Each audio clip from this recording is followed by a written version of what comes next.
What if we suddenly gained total control over every single drop of energy available on Earth? Right now, our civilization is basically just sipping from the planet's true potential. But I want you to imagine a future where we become a Type 1 civilization on the Kardashev scale. We're talking about humanity harnessing the raw power of oceans, massive storms, sunlight, and deep geothermal forces with near-perfect efficiency. Energy shortages? They'd completely disappear.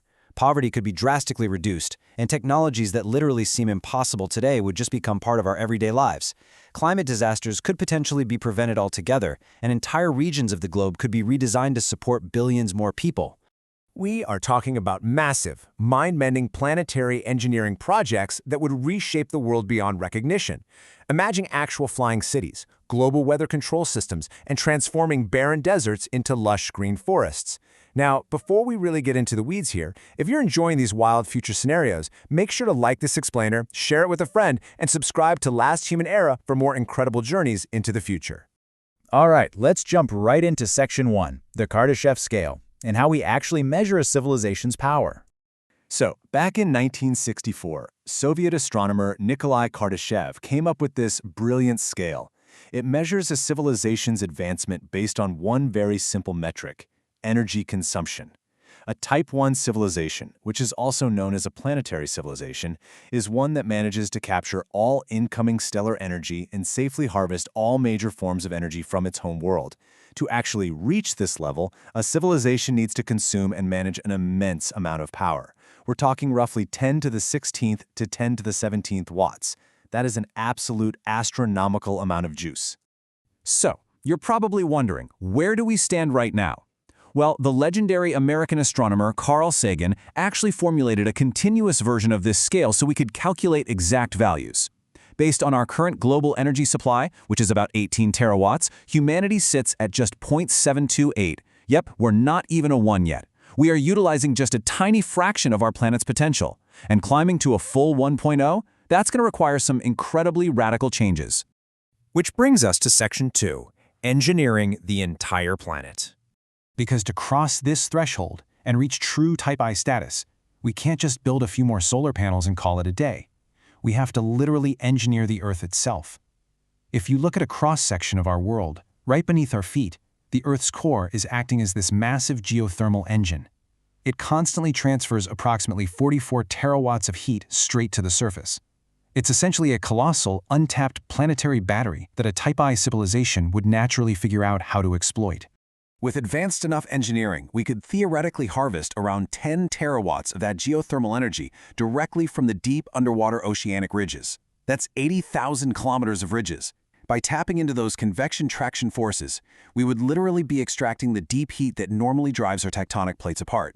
And here's where it gets really crazy. By harvesting this much heat from the ocean ridges, we could actually slow down seafloor spreading. Theoretical physicists like Michio Kaku suggest that a true Type 1 civilization must be able to completely control its planet's crust.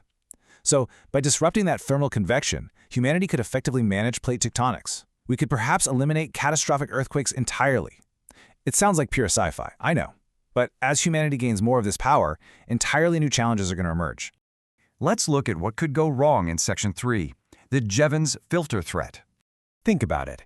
As nations start competing for control over these advanced, almost godlike technologies, a single mistake could have planet-wide consequences. What if our drive to be highly efficient actually triggers an existential threat? This brings us to a fascinating and honestly terrifying economic concept called the Jevons paradox. We always expect that making our technology more efficient will reduce our total resource consumption, right?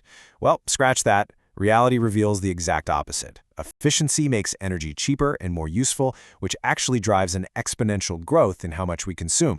It works like a giant feedback loop. Step 1, we improve efficiency. Step 2, that lowers our costs. Step 3, we eagerly reinvest those savings right back into more growth. Which brings us to Step 4, we actually accelerate the depletion of the planet. Researchers propose that this Jevons filter acts as a great filter in the universe. It systematically drives rapidly expanding civilizations straight toward resource depletion and planetary collapse long before they ever reach Type 1 status.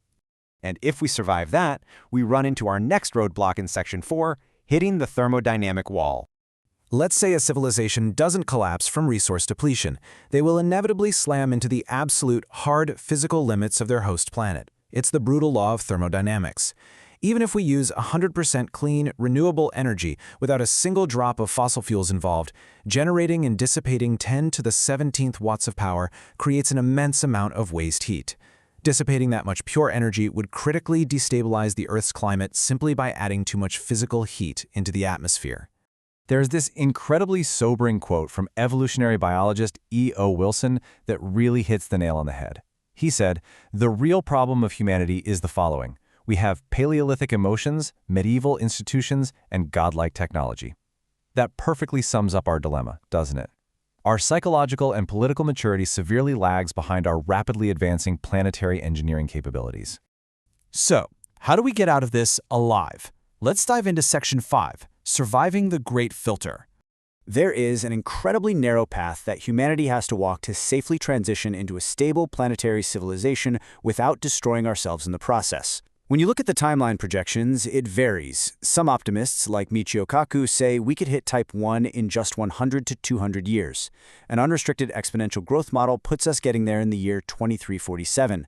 But when scientists actually factor in the urgent need to limit carbon emissions so we can survive our current climate disasters, the safest scientific estimate, known as the Zhang model, pushes our arrival date out to the year 2371.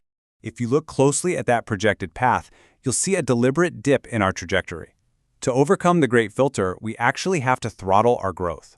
We literally have to hit the brakes. We must heavily transition our energy systems and achieve net zero emissions by mid-century. Yes, it slows down our climb up the Kardashev scale in the short term, but it's the only way to ensure we actually survive long enough to reach 2371. Basically, to break the cycle, survive the Jevons filter, and eventually hit that 1.0 mark, we have to completely transition our global economy. We need to shift our collective mindset from efficiency for the sake of growth to efficiency for sufficiency. We have to firmly prioritize ecological balance and planetary stewardship over unconstrained exponential expansion. In the end, becoming a Type 1 civilization wouldn't just change our technology. It would completely redefine what it means to be human. It would mark the beginning of a totally new era in our species' history. But I want to turn this over to you.